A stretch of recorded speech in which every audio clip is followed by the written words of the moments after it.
Aš ką tik perėjau gatvę ir dabar matome už nugaros objektą, o štai priekis kiek yra visiškai netoli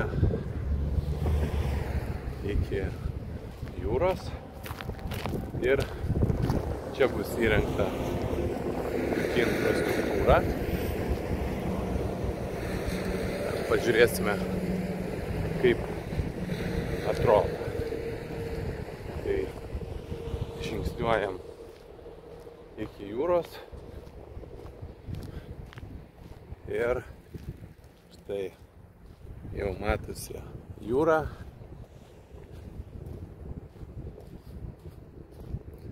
Matosi visai šalia krantinė.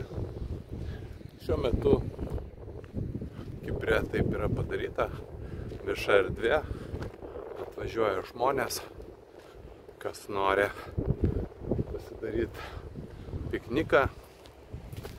Va. Ir yra, matome, nuosavų namų kvartalas. Ir štai čia bus įrengtas paplūdimys, skirtas šio vystytojo poilsiautojams. Ten toliau bus įrengta marina, toks mini uostas burlenčių. Ir už nugaros tiesiog porą minučių už nugaros turime objektą. Va. Štai čia.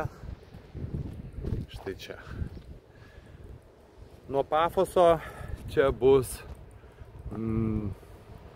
gal kokie 5-6 kilometrai, bet važiuoja miesto autobusas, žodžiu, visa infrastruktūra yra.